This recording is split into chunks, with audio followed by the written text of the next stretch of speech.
So recently NITI Aayog का एक meeting हुआ था जहाँ पे मिजोरम के चीफ मिनिस्टर उन्होंने अपना एक व्यक्तित्व रखा सबके सामने कि मिजोरम को चाहिए एक नया सैटेलाइट सिटी, क्योंकि मिजोरम का जो कैपिटल है आइजॉल, वहाँ पे मिजोरम के जो 80% ऑफ द स्टेट पॉपुलेशन है वो बेसिकली कैपिटल सिटी आइजॉल में ही रहते हैं। और मिजोरम का जो जियोग्राफी है वो बेसिकली हिल है। तो हिल्स में क्या होता है कि पॉपुलेशंस बेसिकली अपना जो एनवायरनमेंट या फिर अपना जो सराउंडिंग्स है वो बना लेते हैं, और हिल्स के लोग नए जगह को एक्सपीरियंस या फिर मूव आउट करना नहीं चाहते हैं, क्योंकि बेसिकली टेरेन जो है वो हिली होता है और वहाँ पे जाके नए सेटलमेंट्स बनाना भी बहुत टफ होता है। तो इन्हीं सभी चीज़ों को मद्देनज़र रखते हुए उन्होंने कहा है कि अभी आइजॉल को वहाँ के लोगों को चाहिए एक नए तरह का सिटी या फिर एक नया सिटी जहाँ पे मिजोरम के 10 से 15 लाख लोग जाके बस सके। तो मेन जो मुद्दा है वो ये है कि क्योंकि मिजोरम या फिर उसका जो कैपिटल है आइजॉल इतना कंजेस्टेड हो चुका है अभी, क्योंकि मिजोरम का जो इकोनॉमी है वो बेसिकली आइजॉल से ही रन करता है। तो इसीलिए जितने भी पॉपुलेशन के लोग हैं वो चाहते हैं कि वो आइजॉल में रहे या फिर आइजॉल के आसपास में ही रहे। तो इसलिए आइजॉल बेसिकली पूरा कंजेस्टेड हो चुका है।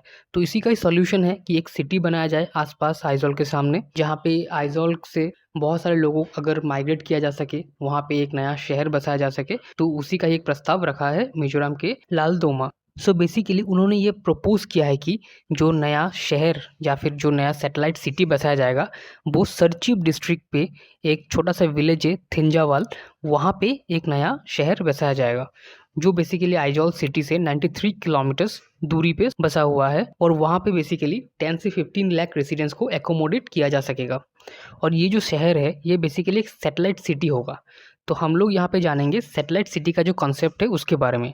सैटेलाइट सिटी बेसिकली क्या होता है, जितने भी बड़े बड़े मेट्रोपॉलिटन शहर होते हैं जो बेसिकली कंजस्टेड हो चुके हैं अभी, तो उनका जो सॉल्यूशन है वो ये है कि एक नया शहर बसाया जा सके उस मेट्रोपॉलिटन शहर के सामने। और वो जो सैटेलाइट सिटी होगा वहाँ पे हर तरह का प्रॉब्लम का सल्यूशन ध्यान में रखते हुए ही वो शहर बनाया जाएगा।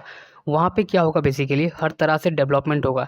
फॉर एग्जांपल जैसे गुरुग्राम और फरीदाबाद को बनाया गया है दिल्ली के लिए।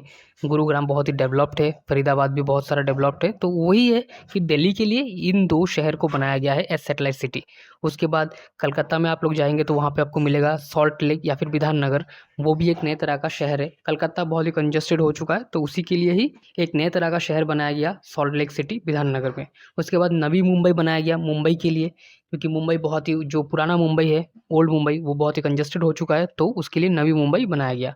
उसके बाद बेंगलोर जो है वो भी कंजस्टेड हो चुका है तो वहाँ के लोगों को एक सुख सुविधा देने के लिए, एक नया लाइफस्टाइल देने के लिए एक नया शहर बनाया गया, उसका नाम रखा गया व्हाइटफील्ड। तो व्हाइटफील्ड जो है वो बेंगलोर से थोड़ी दूरी पर बसा हुआ है, लेकिन वो क्या होता है कि मेट्रोपॉलिटन शहर जो है उसके साथ में अटैच्ड ही रहता है। तो आप लोग ये समझ नहीं पाओगे कि कौन सा पुराना है कौन सा नया है, लेकिन अगर आप रोड्स या फिर बिल्डिंग्स को जज करोगे तभी आपको पता चलेगा कि कौन सा शहर नया है और कौन सा शहर पुराना है। आपको नए आईटी हब्स भी दिखेंगे, उसके बाद आईटी पार्क्स दिखेंगे, बहुत सारे नए नए जो सॉफ्टवेयर कंपनीज है वहाँ पे दिखेंगे। वो कहाँ पे दिखेंगे आपको, नया जो शहर है जो सैटेलाइट सिटी है आपको वहाँ पे दिखेंगे।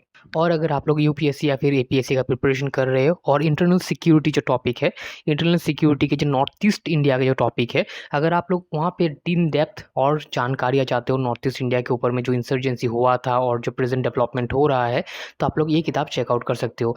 टोटल आपको हर तरह का नॉलेज इस किताब से मिलेगा। इस किताब के अंदर internal security, north east insurgency से लेके till the rage of development अभी जो हो रहा है, आप लोग को हिस्ट्री से प्रेजेंट की ओर सब कुछ आपको जानकारियाँ मिल जाएगी इस किताब में।